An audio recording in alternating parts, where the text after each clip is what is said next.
Think a greenhouse kit is your only cost? Wrong. Hidden expenses like drainage, utilities, and labor can double your budget. Let's break it all down so you don't get blindsided.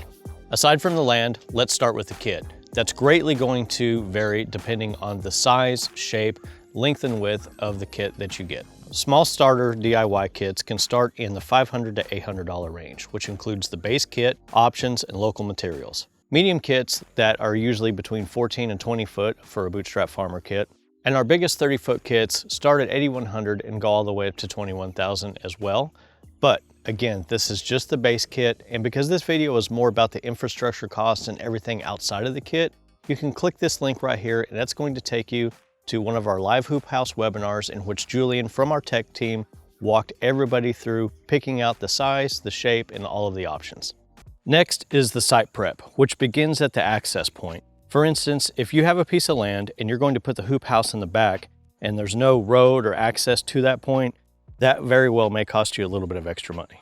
Once you get to that point, you'll also want to level the land and secure any drainage. As water comes down and rolls off of that hoop house, that water has to go somewhere. And you don't want it to go back in and raise up humidity levels and oversaturate your ground. And you don't want to divert it into a neighbor's yard or anything else on your farm. We need to divert it away from the structure. Sometimes that means adding French drains, pipes, or to a nice slope that goes to a creek off property if you're lucky. Drop in the comments, did you underestimate your first build cost? As you're prepping this land, budget in $500 to $2,000 for some skid steer rental or for somebody to do the work for you. And when it comes to material for the roads, your rock supplier can take the length and the width that you want to do and help you figure out the best price options depending on what's available locally. And don't forget your water. Whenever we started setting up infrastructure here, we ran our water lines separately. We ran our septic system, and then we also ran lines for conduit for this eventual 30-foot house in which we're sitting in the foundation of right now. And when we did that, we rented a ditch witch for the weekend and trenched all of our own lines. That cost us about $250 for the weekend, and we ran about 900 feet of pipe. So it wasn't only just the cost of the ditch witch, but it was also my labor to run it. Then we had labor to put the pipes and the fittings together, plus the pipes and the fittings, plus connecting it to the utilities themselves, and then labor to cover up the trenches once we were done. I would say for everything that we have going here, which is a large build, that probably cost us around $2,500. For a single house, that's going to be much, much less. So anytime you build anything and it's close to a road or close to a property line, you have something called easements.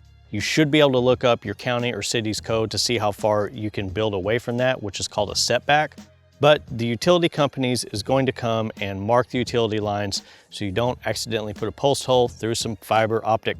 Now let's move on to the flooring of the hoop house. Now in this example, we're going to do half rock because we're doing a hydroponic setup here.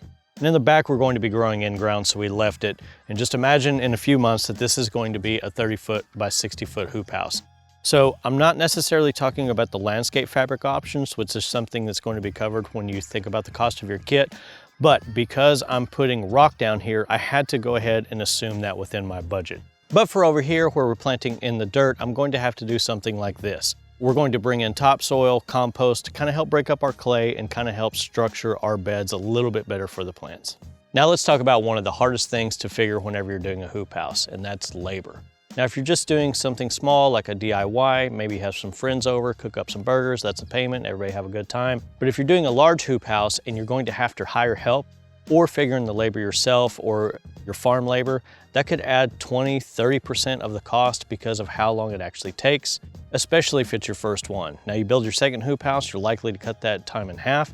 Everything's really easy, but if you do something for the first time, you know, there's a little bit of a learning curve, which makes it more expensive.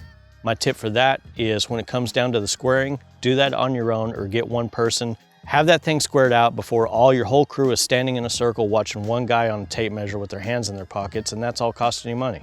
Another way to save labor is to do what we talked about a few minutes ago and rent some of that equipment. There's no reason to be digging ditches in 25 by hand. Get a ditch witch.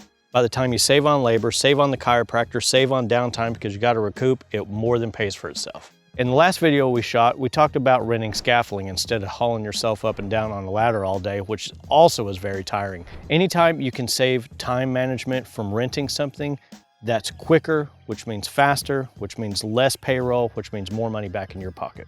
In my opinion, when it comes to building a hoop house, you can really do it in 3 or 4 people. More than that, you got people just kind of standing around waiting for something to do. I do think you need to appoint one person to be the lead, and everybody else is following that lead, right or wrong, make the decision. But that eliminates a lot of downtime for people sitting and talking about how they would do it. This is your tunnel, it's your decision. 3 tool rentals I'm almost insisting on nowadays is a post driver, scaffolding is going to be cheaper, or a lift if you have a longer, taller hoop, but just know that that's by the day, and you may want to rent that over the weekend so you have 3 days with it. Scaffolding, because it's so much cheaper, you have a little bit more days to kind of factor in for mistakes and things that take a little bit longer than what you think. Before you buy, call the tech line. We can walk you through the numbers, answer any questions, and likely save you money on shipping. The other thing you can do is almost pre-train anybody that's going to help you, and you can send them our videos on how to build things. We have Hoop House 101 series, Hoop House 102 series, in which we talk about step-by-step how to build any single hoop house that we have. Send them a download of the instructions, which is available right there on our website, and have them review it before you get started.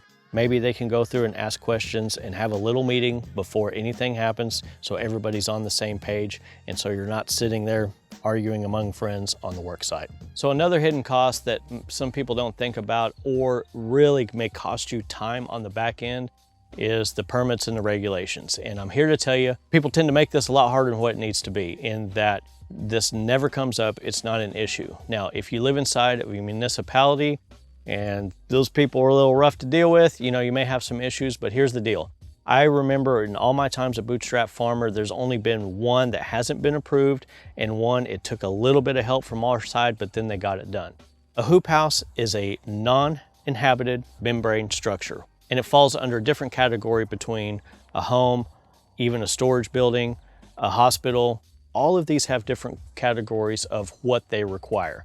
And given the fact that this is not a storm shelter, nobody's living in this, it's just to protect crops, and oftentimes it's viewed as a temporary structure, you're not having to deal with some of the same regulations. But what winds up happening is you'll have some bureaucrat somewhere with a list of checklists. Well, do you have this? Do you have that? And because it's not necessarily required, we don't have it. No other hoop house manufacturer has it either. And here's why.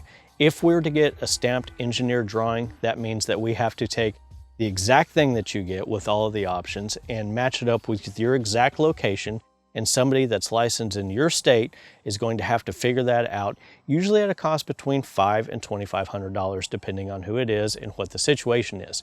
Now, we can't provide that because of all of those variables. And by the time you get that done, and then only to find out at the end, well, we actually didn't need it, it was a quick call to our tech line in which they handle this on a weekly basis, we can usually talk to those bureaucrats and get them to settle down a little bit and realize that, hey, this is not a federal building, this is not a home, this is what this is, let's have a variance, and it's usually a pretty quick phone call over a meeting. Rely on us to help you through that. Next up, for budget purposes, I want you to think about what you need now versus what you can add later. And I like to look at that is, of course, you're going to need the frame. You're going to need everything that comes with the kit, from the plastic to the hardware, and then look at some of your options. Landscape fabric is great. Roll-up sides is almost a must-have. I don't care where you're at. Shade cloth, same thing. Summers get hot. Do you need a heater? Maybe, maybe not. And what I'd really like for you to do is not worry about things like that, because as you go throughout the growing year, you're going to discover, hey, I planted cabbage or I planted brassicas inside of this hoop house that don't need a heater. Maybe I spent far less money just making microclimates with a frost blanket without having to get a propane tank, a heater, running the lines, and paying that bill every single month. So I would rather you get a year or two's worth of growing under your belt to decide, does the market even need crops that need a heater? So ventilation is something I would look at year 2.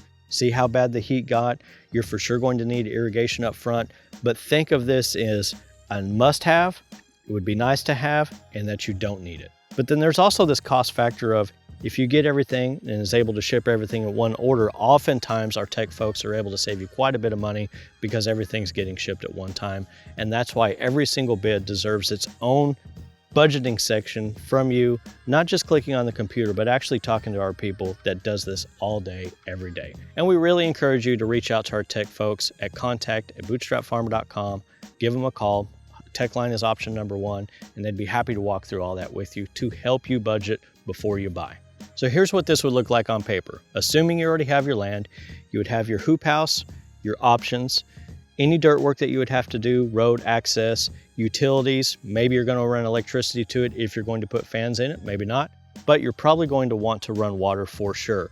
Now, the thing about that is, if you do plan to put fans in later on, I would go ahead and at least run the conduit to run the wires through later, just like we did back here. Aside from the utilities and the drainage, you'll also want to figure in any soil amendments, any mulch, any prep, that labor we talked about, rental equipment, and all that's going to give you a true number of what it's supposed to be. And I know I didn't give you a lot of hard numbers here because I don't know your situation, I don't know what tunnel you're looking at, and I don't know what kind of drainage or access points or dirt work you're going to have to do. But here's what I did give you, a framework in which to build out a spreadsheet that wasn't just clicking stuff into AI to say, hey, give me a spreadsheet. This was things that we have to come up right here, right on this land, and things I've seen in farms in 42 states. These are the things that happen. These are the things you need to budget for. And if it's year one, it's often stuff that gets overlooked. So if you're ready to start your budget, you can click on the blog link below in which we really get into some more details on this. And they give you an example of a PDF that you can put together to start figuring out these numbers.